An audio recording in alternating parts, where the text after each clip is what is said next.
Hello and welcome to another episode of Do You Want More, a UFC stat show here on the Monkmatics channel. I am your host, Monk, aka Monk Master Flex, and let's get into the statistical breakdown of one of this weekend's fights, Gloria De Paula versus Cheyenne Buys, on the UFC Fight Night Hall versus Strickland card this Saturday. All right, let's jump in. All right, I only track UFC fights, only UFC fights.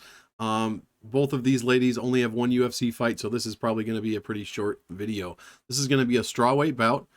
De Paula is 5'5", 67-inch reach. Cheyenne Buys 5'3", 63-inch reach.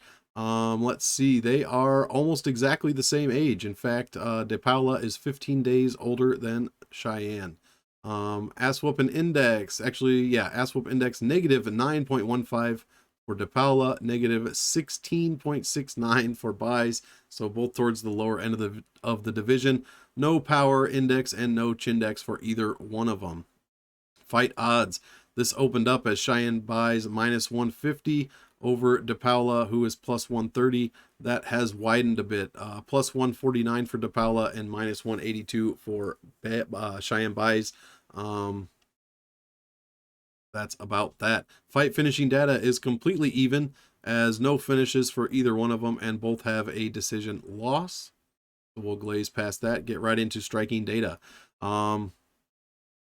So they both have the exact same significant strikes landed per minute at 2.07.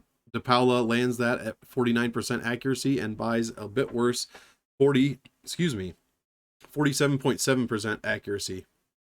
Defense, 1.6 strikes landed against for De Paula at 69%, and Cheyenne Buys is better than that at 1 strike landed against per minute at 63% defense.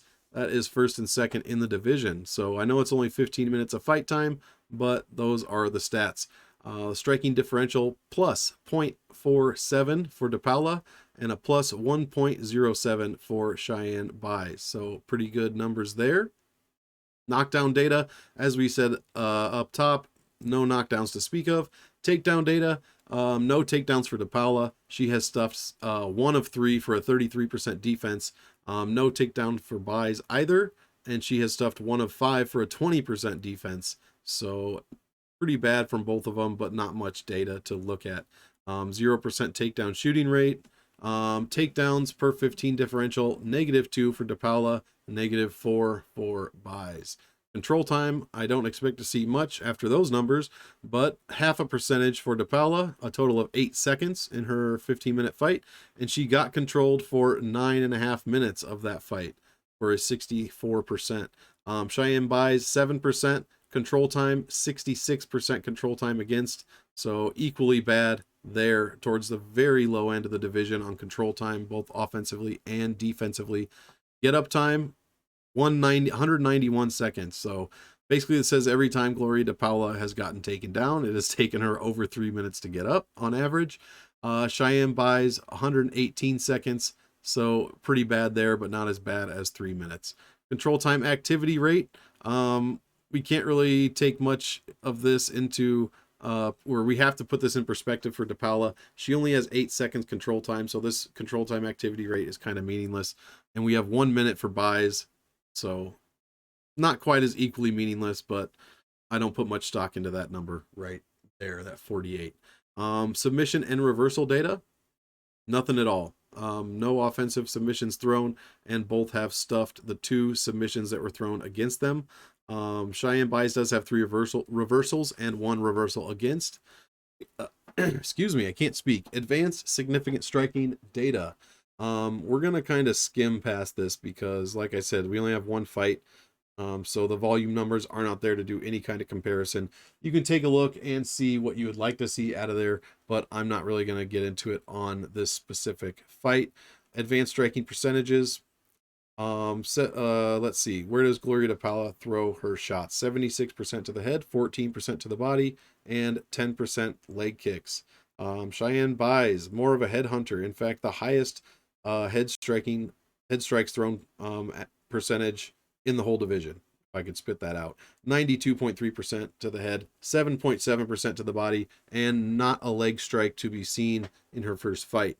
Here are the graphs for those numbers I just talked about. And then we'll get into, actually we won't, last 5 fight history, there is nothing different to speak of, so we'll jump into strength of schedule. Pretty poor for both ladies here, but a little bit better for Gloria DePaula. 66.7% opponent win percentage, 63 strength of schedule, 69% or 69 victory, and a 65 defeat. You want to see those numbers in the mid 70s is where you'd want to see them, if not higher. So these numbers are, below average, except for Cheyenne Bai's strength of defeat is 0.83. Here you can look at the one and only fight they've each had in the UFC. If you'd like to see the individual statistical breakdown there, kind of handy. And lastly, we will go into the graphs here. This is a graphical representation of a few of the most important categories, in my opinion. So just a quick explanation. The blue line is our fighter. Solid orange is the fighter's opponents. Dashed lines are the trend lines. And the solid green line is our average, and the solid yellow line is our fighter's opponent's average. So you want to see the blue above the orange, you want to see our lines trending up and theirs trending down, and you want to see our green line above their yellow line. So pretty good here from DePaula. Her opponent's line is trending. Actually, nothing's trending because they each have 1 fight. So you can just look at that for what it is. There's nothing really to compare it to before I start to get too much into it. So that is going to be the very short breakdown of Gloria DePaula versus Cheyenne Bai's on this weekend's upcoming card, Uriah Hall versus Sean Strickland. Please remember to do your tape study, especially for a fight like this, if you're putting any money on it, and you shouldn't be. But if you are putting money on it, you need to do your fight study. Statistics are not the end-all, be-all to picking fights. In fact, they are secondary. You need to pair this with a good fight study, and then you can take money from your bookies, and you'll be having a good time watching this weekend's card, Uriah Hall versus Sean Strickland. So thanks again, guys. We will see you in the next one, and have a good time watching fights. Take care.